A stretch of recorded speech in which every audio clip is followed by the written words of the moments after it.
outra questão, um pouquinho diferente, né? Que aí tem a ver, deixa eu contar logo quem é o assassino. O Feyerabend se encantou muito com essa gravura do rinoceronte do Dürer, porque ele desenhou o rinoceronte sem nunca ter visto, a partir de relatos de um esboço que ele recebeu de sei lá quem. Parece que o rinoceronte estava em Lisboa e tal, veio da Índia para um presente, enfim, nunca viu o rinoceronte. Para debater se arte e ciência são imitação ou invenção. Esse debate já apareceu aqui, né? Ele é constante, né? Mas uma coisa que a gente já entendeu é que a arte não é ilustração de ideias, é um campo minado, corpo a corpo, com um novo, né? Tem um ponto de vista filosófico, né? A arte, então, é abundância de formas, criação de novas linguagens, de novo, né? Citações do Feyerabend sobre isso.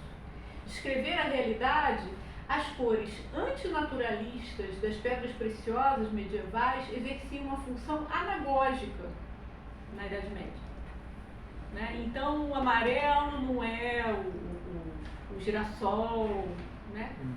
Quer dizer, o significado ele era construído com o uso dos vitrais, das pedras preciosas, dentro do sistema católico, né? Só como exemplo. Arte é produto da natureza ou a natureza construída?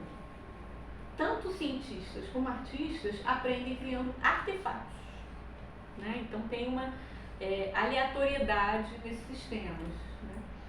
Cientistas substituíram processos naturais por artefatos. Então, na verdade, os cientistas estudam não a natureza, mas um recorte histórico da natureza, quer dizer, algo que foi construído em si, né? E uma outra citação de um dadaísta, Kurt Schwitters. A obra de arte da ciência se assemelha em muitos aspectos às produções fantásticas, por exemplo, de Kurt Schwitters. Há detalhes reconhecíveis, há características que parecem desprovidas de sentido, e há um convite geral a se acrescentar a coisa e dessa forma mudar a aparência do todo. A natureza científica também é em parte compreensível, em parte sem sentido. Ela pode ser estendida, mudada, suplementada com novas ideias, hábitos e peças de cultura, trazendo assim à luz outros e talvez mais gentis aspectos da natureza e com isso de nós mesmos. Rinocerontezinho, que virou logomarca, né, do centenário, porque o rinoceronte do Dürer, aí no site do centenário tem 2 vídeos explicando toda a produção do Dürer, como que ele decidiu pela arte gráfica, ele era pintor e ele assumiu a gravura e ele fez muito sucesso, ele vendeu muitas gravuras do rinoceronte, foi uma verdadeira febre, né? E o que é interessante, o que ele diz é que esse rinoceronte inventado, ele tem uma expressão mais próxima do rinoceronte que a gente vê natural do que até mesmo uma fotografia. Ele cita Ionesco. Ionesco tem uma peça chamada Rinoceronte, né? Tem alguma coisa a ver, assim, essa predileção dele? O fato de ser um animal muito fora da evolução, ele é e não é, gênero, de toda aquela organização aristotélica, Sei. mas o tom ali é surrealista. Eu já consegui ver essa peça aqui no Rio, né? E o tom é de medo, porque a situação ela é ameaçadora, a cidade vai sendo transformada, todas as pessoas vão virando rinocerontes e vão virando rinocerontes ameaçadores. Já viu, Rafa? Não. Maravilhosa. E há uma insistência nessa ideia. A gente não sai daquela situação, uma situação que só cresce, né? Então, a estrutura da peça, ela é muito sintética, né? Não é uma peça que tem uma ideia de narrativa. Fascismo também, né? Totalmente. Viram rinocerontes. As pessoas, todo mundo vai sendo como se fosse contaminado. A sensação que a gente teve na pandemia de ser contaminado. E aquele medo, né? Só para ilustrar que o Dürer já tinha noção da perspectiva, já estava estudando a perspectiva geométrica, tem uma prova cabal histórica, olha, de 1525, né? E aí eu passo a palavra para a Virgínia, que vai tentar entender a epistemologia por trás dessa relação entre arte e ciência, né?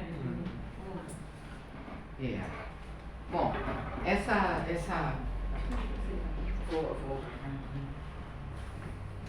nossa conversa de hoje é realmente a conversa do diálogo, vamos dizer assim, da filosofia da ciência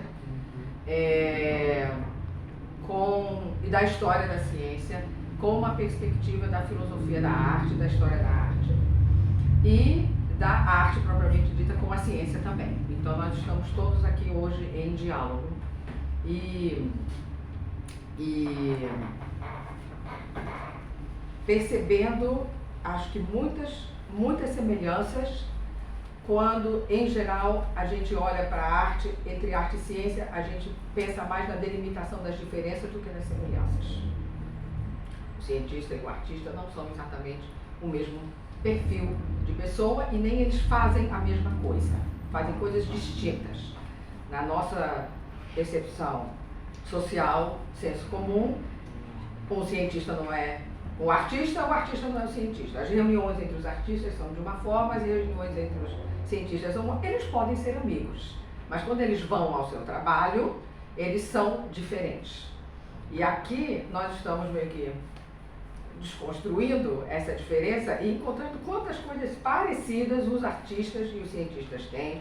A filosofia da arte, a filosofia da ciência, a epistemologia e talvez a crítica da arte, os críticos de arte. Talvez a arte moderna em diante. Ou a arte moderna em diante, que já se torna ela mesma uma crítica dela mesma, né? Ela se mistura, né, a prática com a crítica. E, bom, como nós estamos aqui para conversar sobre essa questão da arte na proposta feyerabindiana, que é extremamente crítica em relação à ciência, em relação à epistemologia, em relação à filosofia das ciências, em relação à epistemologia e a tradição, de um modo geral. Então, achei interessante a gente retomar justamente as relações que existem entre esses campos, já saindo um pouco do olhar que a Paloma apresentou, mas aproveitando o olhar que a Paloma apresentou. Aproveitando esse olhar que vem das artes. Aproveitando essa ideia de que as artes, como Feyerabend colocou, fizeram uma espécie de autoanálise e fizeram uma espécie de... eu nem sei se o termo certo é reformulação. Elas fizeram mesmo uma espécie de renascimento delas mesmas de uma maneira muito mais consciente, mais profunda e mais radical do que as ciências estão conseguindo fazer. Aí a gente pode até pensar depois por quê. Mas, como tanto arte como ciências estão inseridas dentro da história, dentro do caminhar da humanidade, e havendo essas, eu não sei se o termo certo é sobreposições, eu acho melhor mesmo contágios, né? Entre o que acontece nas artes, o que acontece nas ciências, o que acontece na política, o que acontece na microbiologia, tudo acaba sendo influenciado e os questionamentos que vêm do que era considerado uma outra área se espalham por áreas vizinhas. A gente vai chegar na ética, mas antes de chegar na ética, a gente vai retomar essa questão do grande questionamento ontológico. E daí a gente vai para como a gente está olhando pelo prisma epistemológico, a gente vai a algo que é muito caro na prática científica, que é justamente buscar, de alguma maneira, refletir entender, compreender o que a gente entende como realidade. E a realidade composta de fatos. Fatos que a gente, de alguma maneira, procura captar. Leis da natureza que a gente procura entender, que a gente procura representar matematicamente e que é a grande paixão, né, do cientista, é justamente chegar nessa compreensão. Então, quando a gente vai revolver este terreno de fazer com que esse apaixonado por entender como é a natureza, dele mudar os seus princípios de condução nessa imensa aventura apaixonada,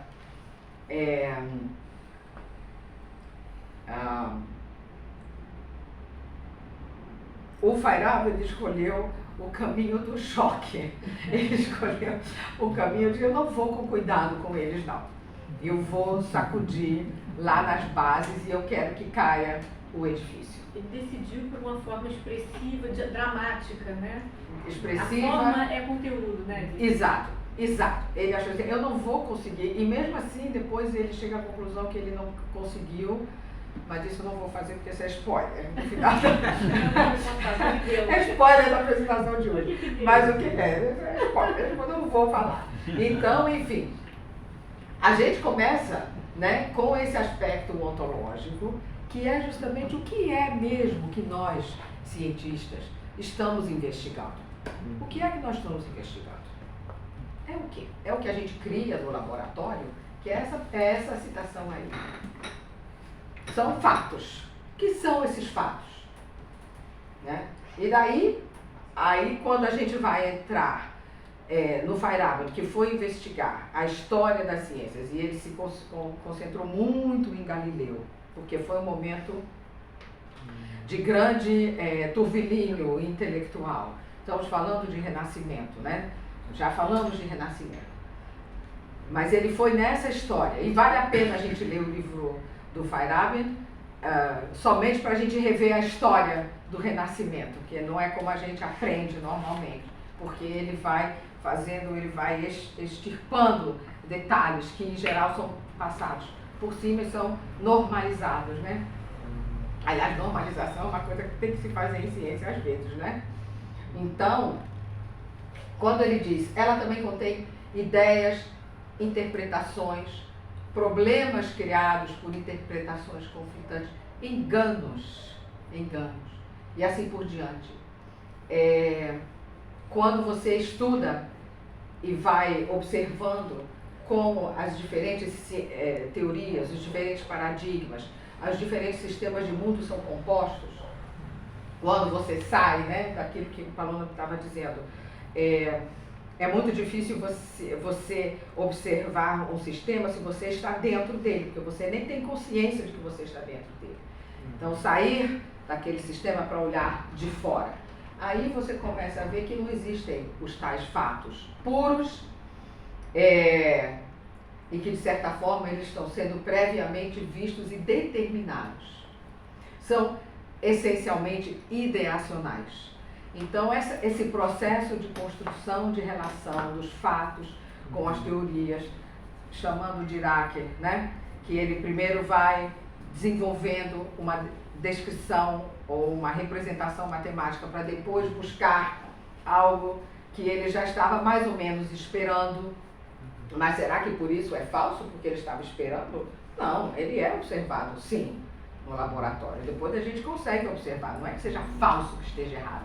Mas é que, voltando àquela pergunta que foi ótima sobre o que era aquela abundância, é um fio que atravessa essa abundância. Se a gente for pensar em dimensões, né, a gente pensa sempre, vamos imaginar que essa abundância tenha uma quantidade de dimensões que a gente atravessa sempre com uma linha recortando um sólido, digamos.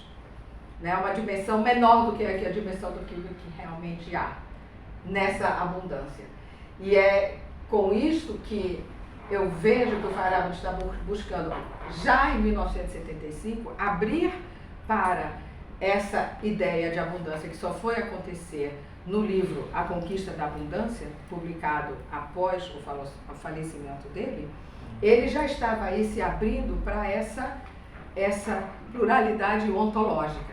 Inicialmente, eu vou fazer aqui bem rapidinho, Feyerabend estava, junto com Popper e o racionalismo crítico, propondo uma pluralidade teórica. Vamos imaginar que há várias teorias que explicam determinado fenômeno e eu vou colocar as teorias em xeque. A partir de um determinado momento, especialmente quando ele foi estudar a mecânica quântica, a filosofia da mecânica quântica, ele diz, não é só teoria não, é metodologia mesmo que tem que ser completamente diferente. E quando ele entra aí, de metodologias diferentes, aí foi que o mundo dele, ele saiu mesmo, como se usa a expressão, saiu da caixinha. Foi aí que ele saiu da caixinha, porque aí ele chegou à conclusão, não são só os métodos que são diferentes. Né? Eu estou chegando num ponto em que eu estou percebendo que quando eu saio dos sistemas, eu não tenho exatamente como e por que dizer que tal sistema vai ser melhor, tem mais qualidade do que outro.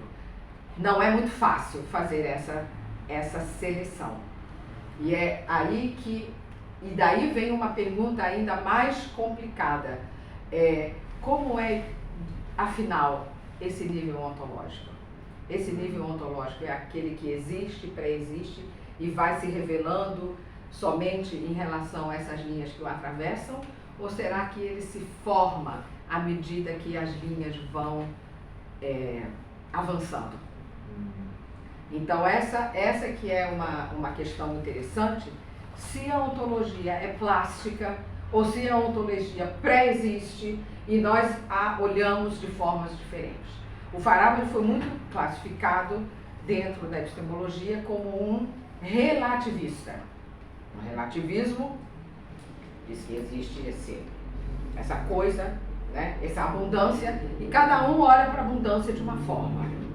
Essa é uma maneira de você pensar. A outra maneira de você pensar é, à medida que eu estou olhando, eu estou criando um fragmento dessa abundância. Essa abundância não só pode ser vista de várias formas, mas ela pode ser criada de várias formas.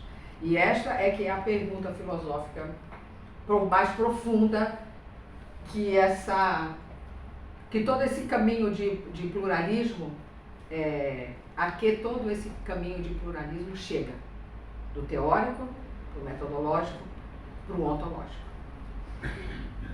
Isso é que não é aquela questão da matemática, né? Se ela existe ou se ela é descoberta, sendo aplicada à ontologia, né? Exatamente. Exato. Há quem diga que a ontologia é matemática também, né?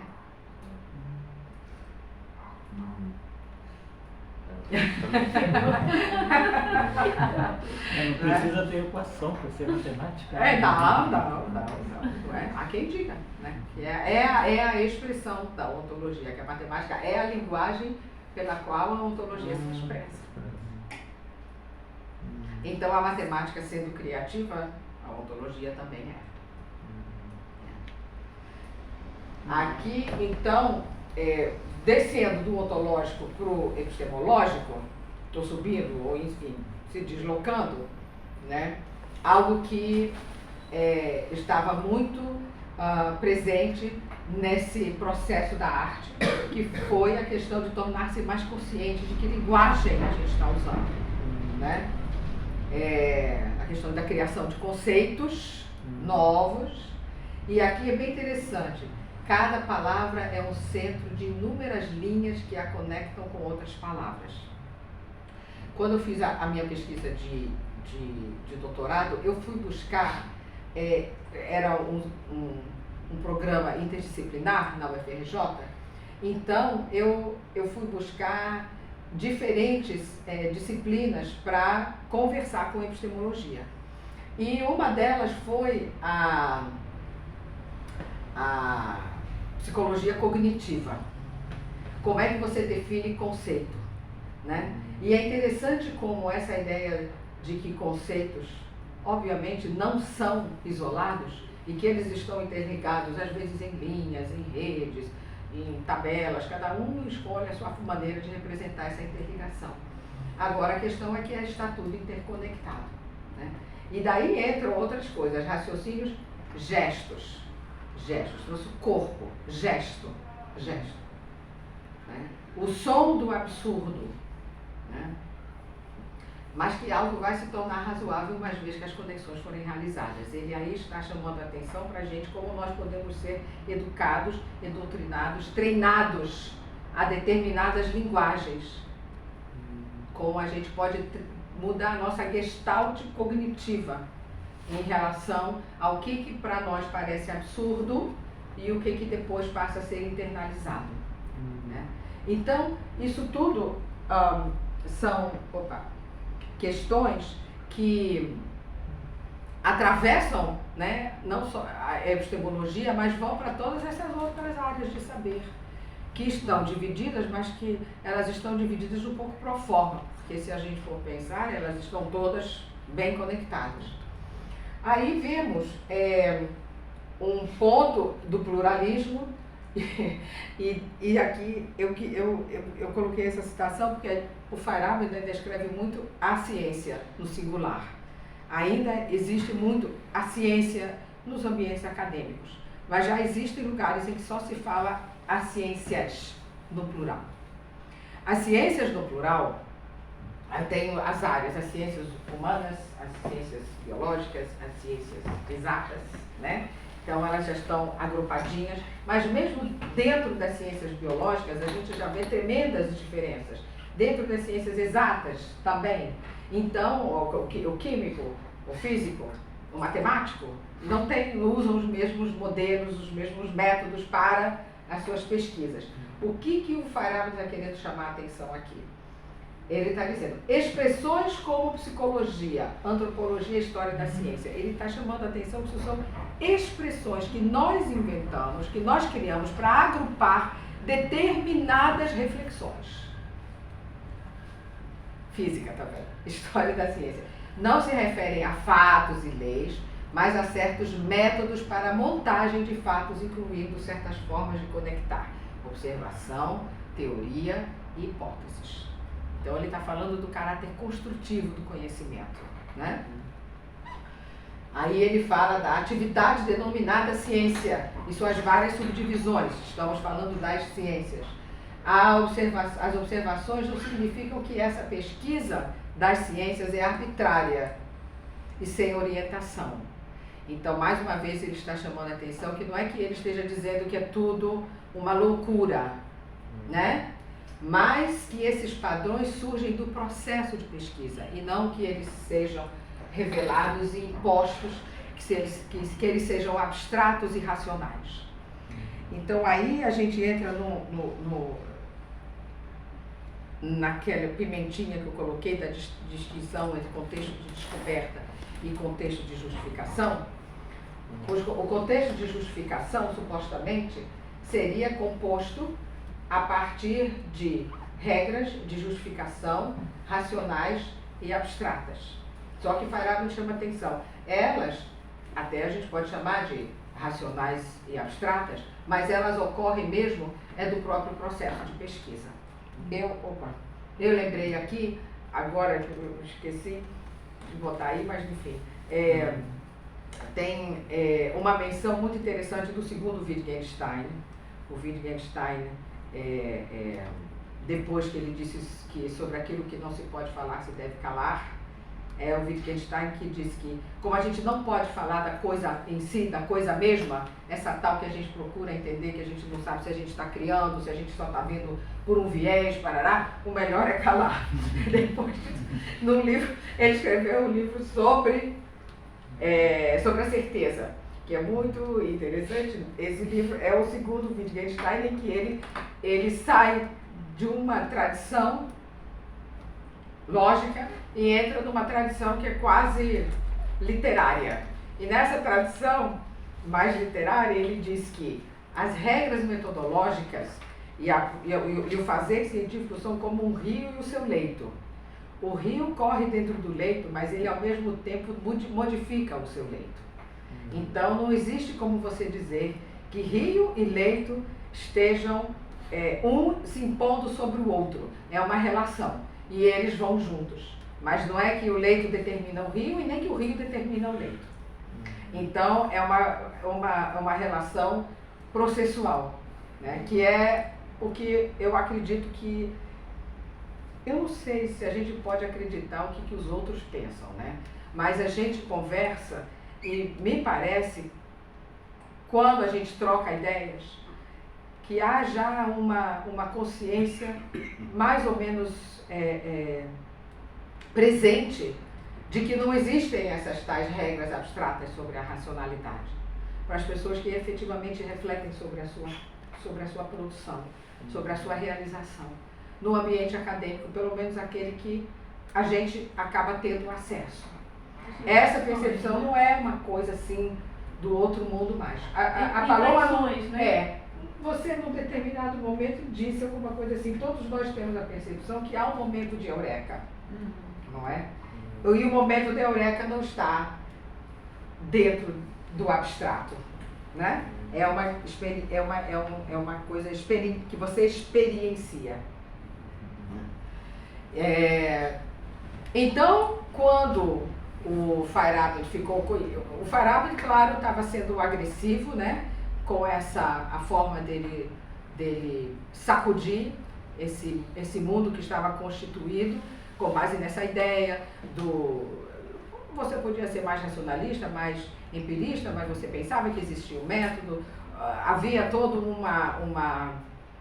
como é que eu posso dizer, havia todo um protocolo mais ou menos acordado dentro do entendimento do que era a produção científica, e ele vem dizendo que não é assim, de uma maneira muito, às vezes até, como é que eu posso dizer, insolente, teatral e insolente. Há muita insolência. E ele fazia isso de propósito, mas depois ele sofreu com isso. É importante a gente lembrar que nós estamos aqui sempre falando do cientista, do artista, do sociólogo, do antropólogo, enfim, do ator. Estamos falando de seres humanos. Essa questão de sermos humanos é algo que está muito, como é que eu posso dizer, que é determinante na maneira da gente entender todos esses processos. Então, quando ele diz que vale tudo não é um princípio que eu defendo, porque todo mundo começa a dizer, então o Feyerabend ele é um dissipado, ele não tem o que fazer, né? Ele não, sabe, ele não faz experimento, ele não cria tecnologia, né? Ele está aí só aparecendo para a plateia, não é? E agora ele quer dizer que vale tudo em ciência, ele não sabe do que está falando, né? E ele teve que se defender, né? Então diz, vale tudo não é um princípio que eu defendo. Eu não acredito que princípios possam ser usados. E aí vem a questão dele, eu imagino que o acesso dele à busca de referências fora das ciências, e aí o dadaísmo que ele convoca para tentar explicar o que ele quer dizer com vale tudo, tinha muito a ver com exatamente essa ideia de que não existem princípios. Não existem princípios, né? Tudo ocorre dentro da situação concreta de pesquisa. E aí, como tem no direito, não existe às vezes algo que se transforma em jurisprudência. Então, para ele, as regras, aspas, metodológicas são como uma jurisprudência que sai de dentro de uma situação concreta de pesquisa, que sai de dentro de um caso real de julgamento e que se repete relativamente semelhantemente, passa a ser jurisprudência, mas não que foi algo que alguém parado abstratamente imaginou, mesmo que a pessoa pense que está parado abstratamente pensando, ou tenta se convencer disso. Ele faz muita chacota dos racionalistas e tal, Eu, pessoalmente, jamais teria feito isso, mas ele fez isso. Enfim, então o que ele diz? É uma exclamação horrorizada do racionalista que olha para a história mais de perto.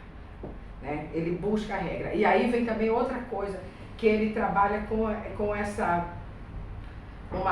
um tipo de prova, né, que existe na matemática, que é a prova por absurdo. Eu vou assumir que existem regras. Então, existem regras. Vamos olhar para a ciência? Não existem regras. Então, eu provei por absurdo que as regras não existem. Né? Ele trata muito com isso da regra contra regra, prova por absurdo. E ele faz isso com um certo deboche. Ele admite, lembra que no dadaísmo ele diz, o dadaísta funciona como um agente secreto, não é? O agente secreto infiltrado, ou seja, essa coisa de você, que é o agente secreto infiltrado é uma forma de falar da prova por absurdo em matemática, né? Você é um agente secreto infiltrado ali que você quer, na verdade, chegar, né, ao oposto. Então, este é o vale tudo, que para nós é importante falar. Quando a gente fala de Feyerabend, né, o grupo da gente, nós temos o nosso grupo aqui no Rio de Janeiro, mas nós temos um grupo que a gente chama de grupo do Brasil para para a celebração do centenário do Paul Feyerabend e, enfim, temos um grupo também na Argentina, temos grupos no mundo inteiro, né?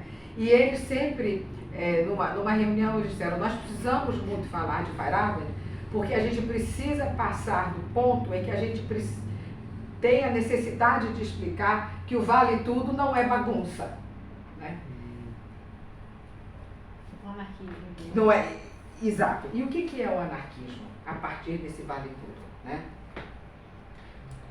Os padrões existem, surgem dos processos de pesquisa. Então isso aqui é o anarquismo. O anarquismo, na verdade, é uma experimentação. É a experimentação. Podemos falar de liberdade? É, a experimentação mais livre, uma experimentação mais inspirada, enfim. E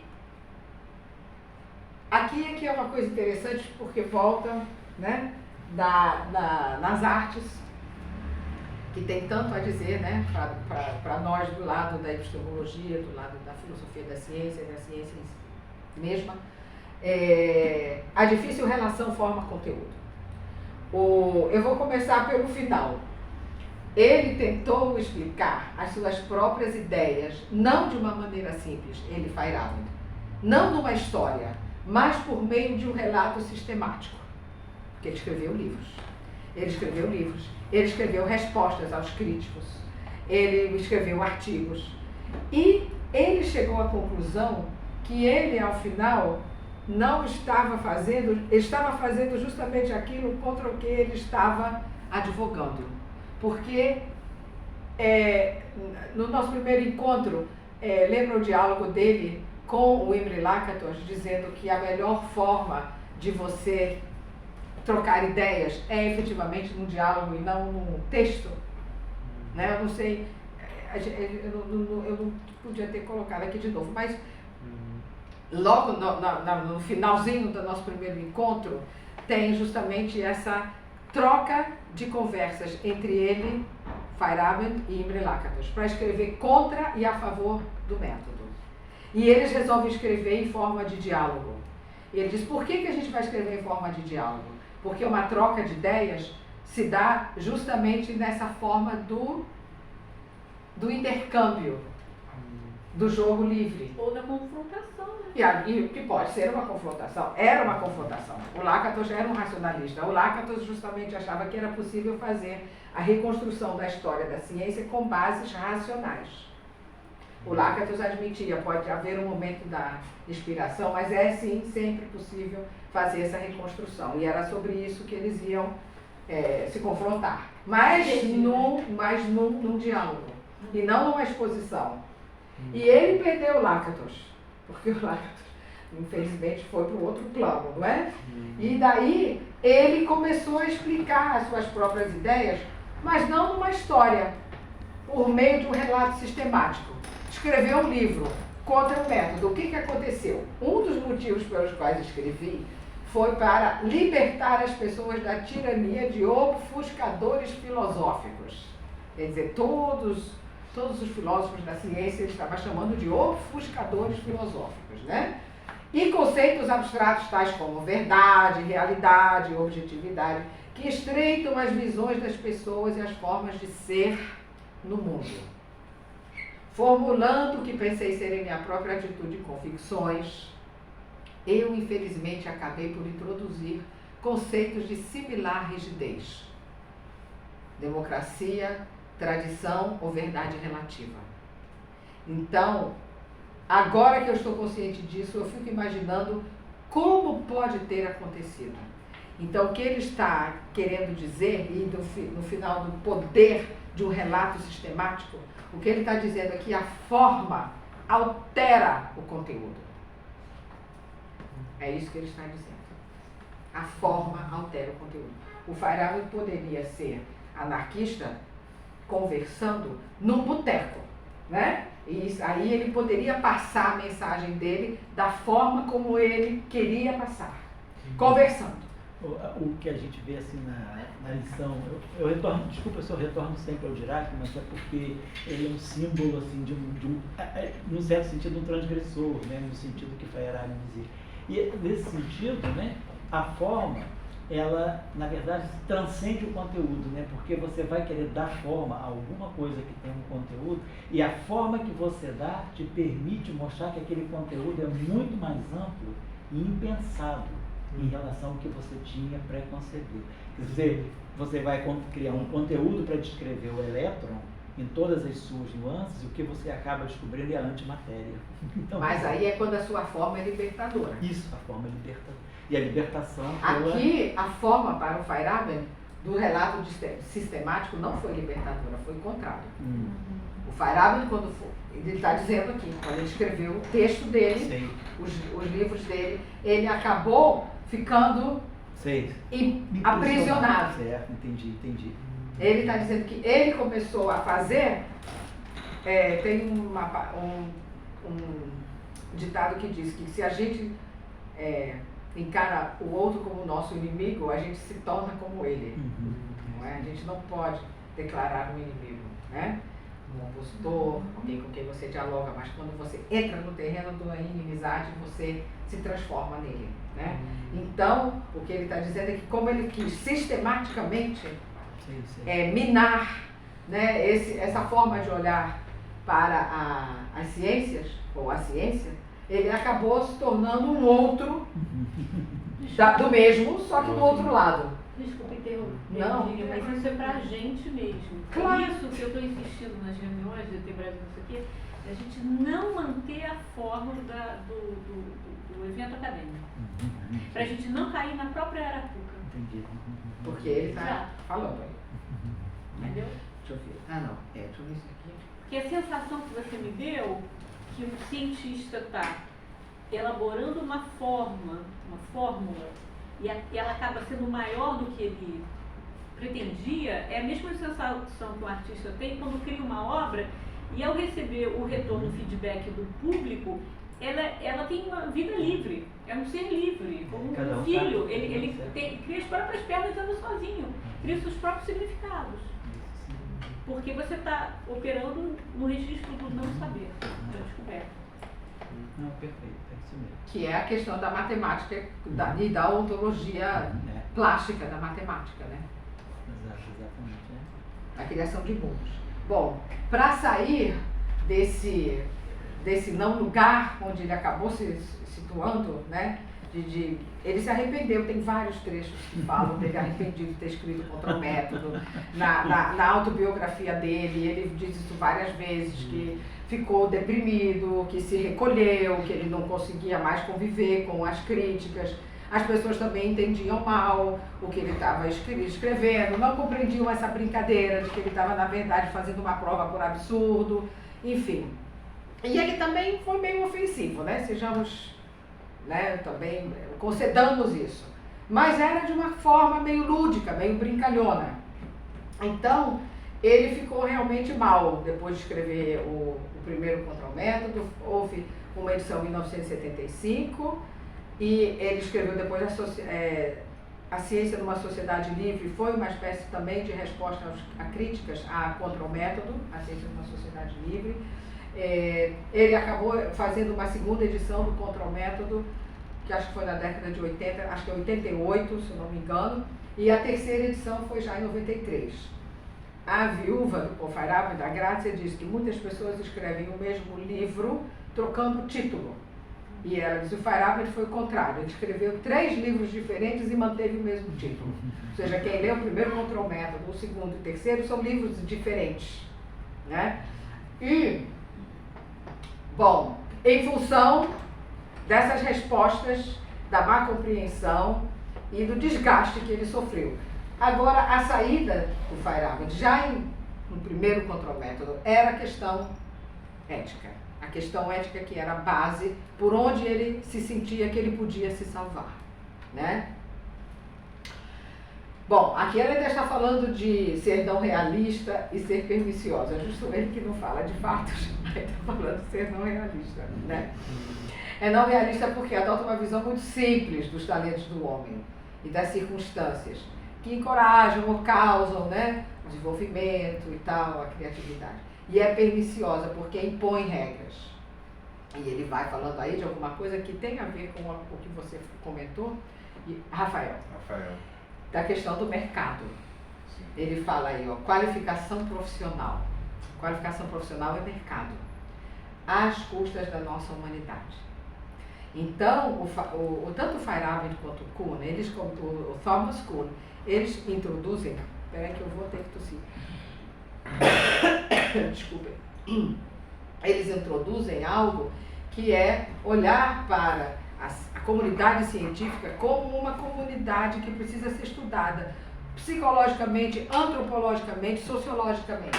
E daí essa ideia de qualificação profissional não está vista sob o ponto de vista de que eu sou um especialista, eu entendo muito bem de como fazer tal coisa. Ele está falando mesmo de qualificação profissional como algo que leva a um mercado, né? Leva a um mercado, né? Às custas da nossa humanidade, que é justamente essa capacidade de sermos humanos junto com os outros, né? E para cá, né? Então a grande sacada dele sempre foi que a epistemologia que adotamos é sobretudo uma decisão ética. Então ele coloca a ética como eu ia usar o termo a mãe, como a mãe de todas as outras, todas essas outras preocupações que a gente pode ter. De certa forma, ele aí está sendo, ele está criando uma espécie de aspas, de princípio ético. E é um princípio ético pluralista. Né? Se a gente for criticar o Feyerabend, se a gente for olhar para ele e levar ele a sério na autocrítica que ele faz, que quando ele está fazendo um relato sistematizado das ideias dele, o grande princípio que surge, que de fato não surge de uma abstração, mas que surge da prática dele, olhando para a história da ciência, fazendo epistemologia. O grande princípio que surge da prática para o Paul Feyerabend é o princípio ético pluralista. Então existe esse grande princípio, onde ele vai buscar refúgio, né, daquele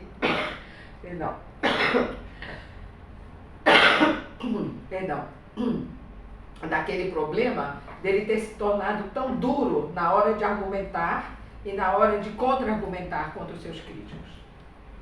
E o que ele quer dizer é o seguinte: vejamos que nada é definitivo. E que nenhum ponto de vista pode ser emitido da abordagem completa, ou seja, do olhar para essa abundância. E aí eu até volto às artes de novo, quando o próprio Feyerabend diz por que a gente não pode olhar para princípios, por exemplo, na física, já que ele era um filósofo da física, de físicas, aspas, ultrapassadas.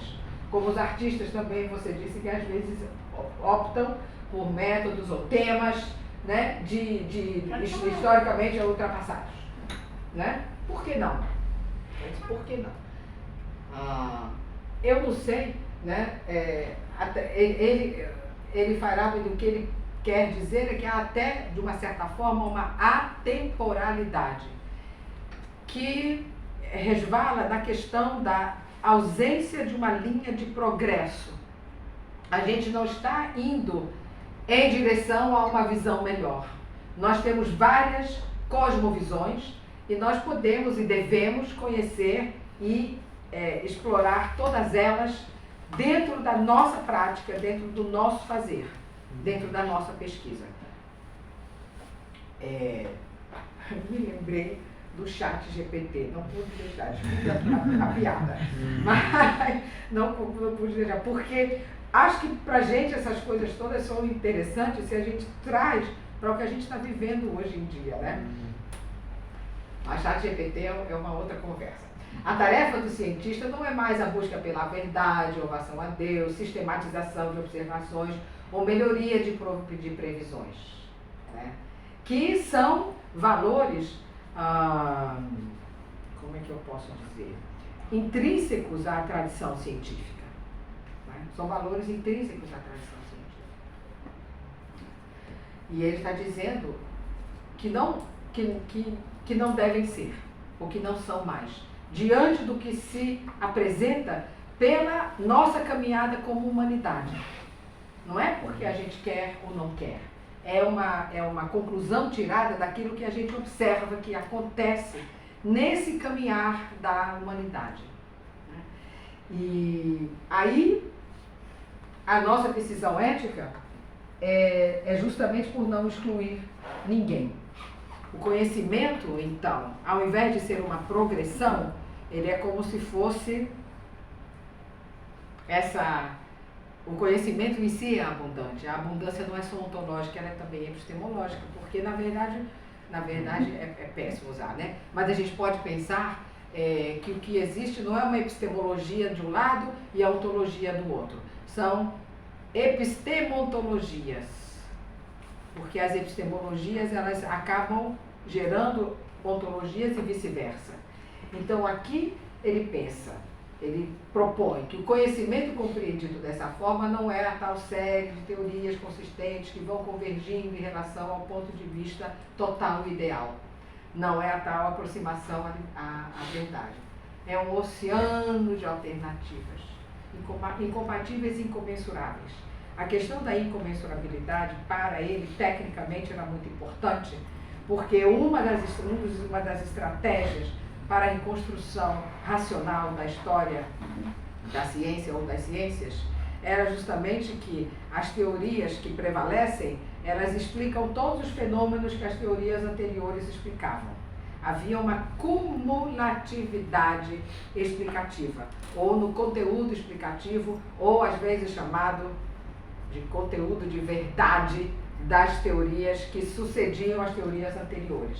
E o Feyerabend, para quebrar com esse argumento de cumulatividade do conhecimento, ele argumentava que não se pode comparar a ontologia, por exemplo, era o exemplo que ele mais usava, mas vocês devem conhecer muitos outros, a ontologia newtoniana com a ontologia einsteiniana.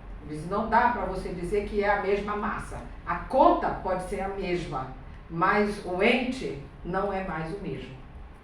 Então era aí que ele dizia que não há como comensurar, né, os entes que são explicados por uma teoria para os entes que são explicados para outra. E já que os entes são diferentes... Né? Oi? A princípio, elas têm que convergir quando você muda a escala, né? Isso tem que acontecer, senão os dois estão furados. Pois é. Agora, essa convergência, a argumentação dele é toda de que ela era em termos numéricos, mas não era em termos do ente do qual se estava falando. Porque não havia os entes, como é que se diz, da mecânica ou da física newtoniana, já não são mais os entes da física einsteiniana, são outros entes, é uma outra ontologia. Então você pode até fazer essa redução de escala, matematicamente falando, mas não é mais o mesmo mundo do qual você está falando. Mas é porque eram mundos diferentes. E são mundos diferentes. Exatamente. Ponto final. E são mundos diferentes e ponto final. Então, nisso de serem mundos diferentes, não é que um explica aquilo que o outro explicava e mais. É um mundo diferente. E essa compreensão é que é a compreensão maravilhosa que, ao mesmo tempo, é esclarecedora, mas, por outro lado, ela é, aspas, vamos dizer, ela implica no perigo de você ver, opa, então existem vários mundos? Aí a gente volta àquela questão ontológica da realidade, da tal abundância, o tal nível ontológico, né? Então, bom, aí ele fala de contos de fadas, de mitos, ele se refere muito a mitos, ele tinha uma educação clássica, como todo europeu naquela época, não sei hoje se ainda é assim, mas naquele período em que ele foi jovem na Europa, um período entre guerras, ainda havia uma insistência muito grande na educação clássica, então ele conhecia muito todos não somente os pré-socráticos, mas mesmo os mitos. E ele se refere muito aos mitos no Control Método. Eu estou aqui tentando ver se eu consigo seduzir vocês para ler o Control Método, que é muito bonito como ele faz essa dança entre esses diversos mundos, né, que já apareceram como formas da gente explicar e se relacionar com as nossas experiências, com a nossa cosmologia, com a nossa ética, com os nossos corpos, né? Então ele diz que todos eles fazem parte de um conjunto. Aqui ele fala bastante dessa questão de articulação. Como articular mundos diferentes? Como fazer essa articulação? E ainda aqui fala ele em processo de competição ao desenvolvimento da nossa consciência.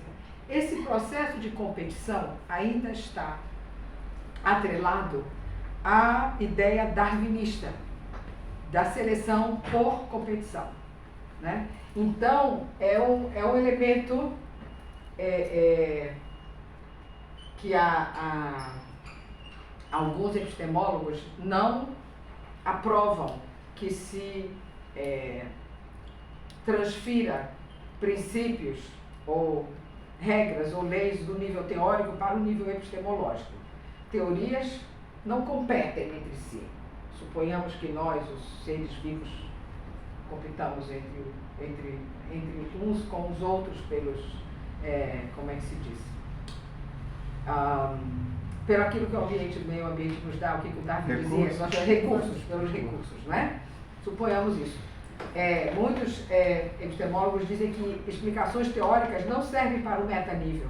Você pode falar que as teorias estão competindo. Epistemologicamente, a nossa avaliação das teorias não vem por princípios de teoria. Tem que ser formas metateóricas de olhar. Mas o Feyerabend aqui está falando de competição mesmo, por causa da influência que ele ainda tinha do Popper, que falava da pluralidade teórica, textualmente, literalmente falando da competição entre as teorias. E que elas iriam competir umas com as outras e ganhava aquela que fosse menos falseada, né?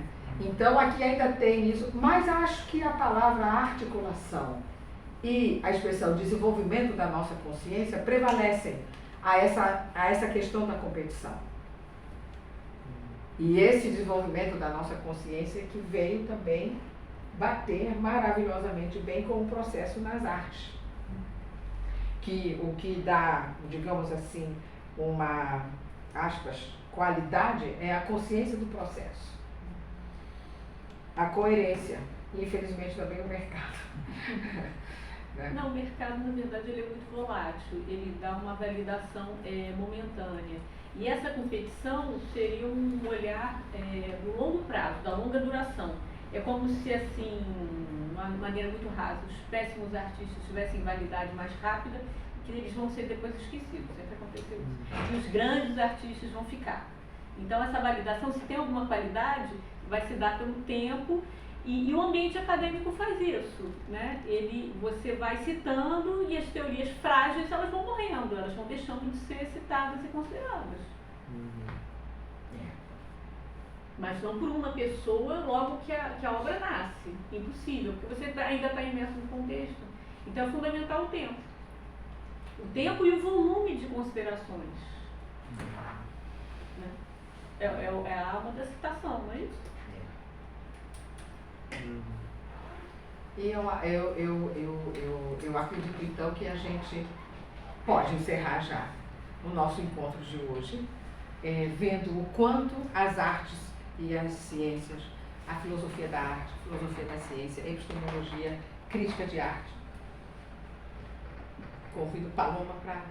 Então, eu queria só falar uma coisa que eu acho que é muito importante, que a gente está fazendo esse esforço, né, há mais de 2 anos, vai encontrar o tempo de 4 anos, né, em dezembro do ano que vem.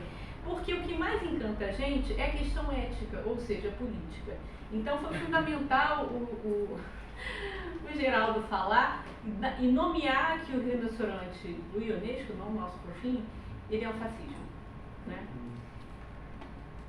Se não exercitarmos a nossa liberdade com coragem em todas as nossas ações, a gente vai acabar, nós acabaremos nos corrompendo e dando lugar ao fascismo. Então eu acho que é por isso que o nosso grupo está junto, porque a gente acha que na nossa atuação restrita, científica, no nosso campo, a gente pode ser displicente? Não. Porque isso daria lugar à mediocridade, ao emprego, ao carreirismo. E então a ação do cientista é importante para toda a sociedade. Do artista, todas as ações da sociedade são importantes para toda a sociedade. E você se deixar levar pela preguiça de um método estabelecido é dar lugar, em última instância, aos fascismos e à anticiência, etc. E tal, que a gente está vendo acontecer. Quer dizer, a consequência dos nossos atos é muito maior do que a gente imagina, né? Rinoceronte. Todo mundo vai virar rinoceronte. Então foi sob a pressão desse último governo, as consequências que a gente está vendo da extrema-direita retornando no mundo inteiro, que eu acho que o Feyerabend se torna muito importante para todos nós.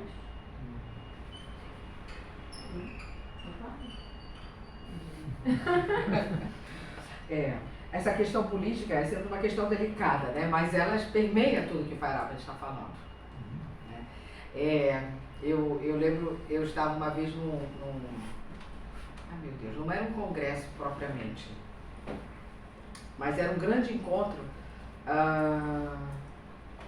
eu acho que foi chamado de jornada, e essa questão política do Feyerabend foi levantada, mas ela não foi dado prosseguimento a ela na ocasião, porque o tema político é sempre um tema delicado. Não é? Agora, eu acho que quando a gente fala em desenvolvimento de consciência, quando a gente fala de nossa questão, da nossa posição humana, não dá para a gente esquecer que nós somos seres políticos, né?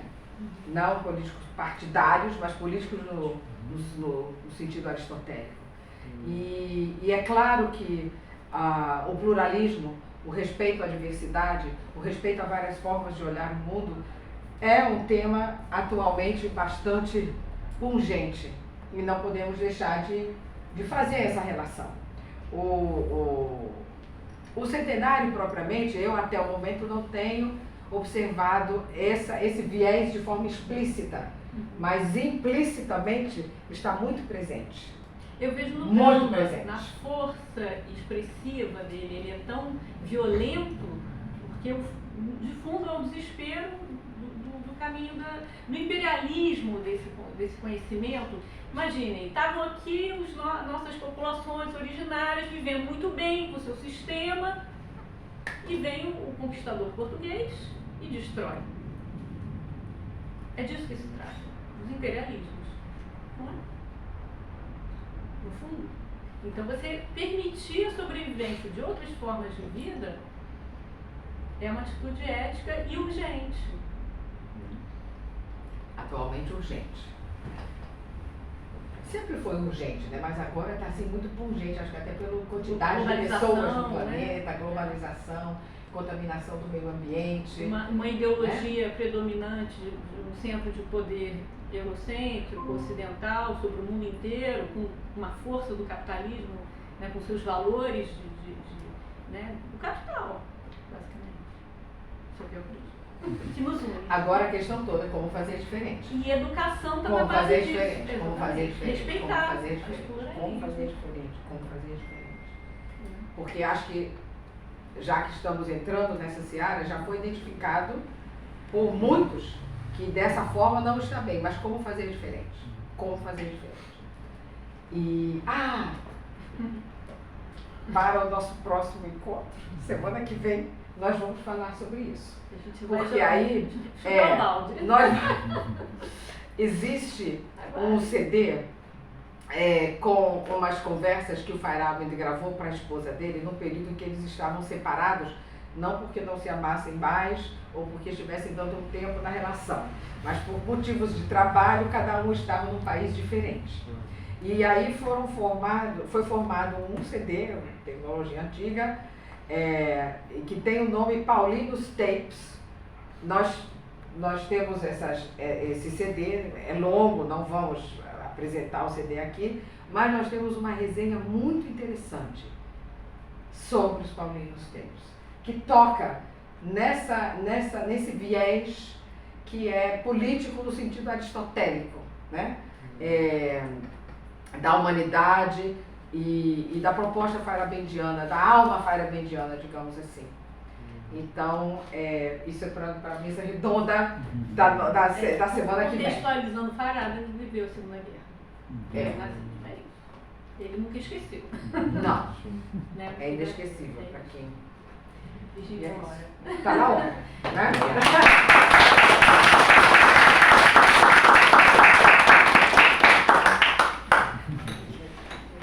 Obrigado, meninas.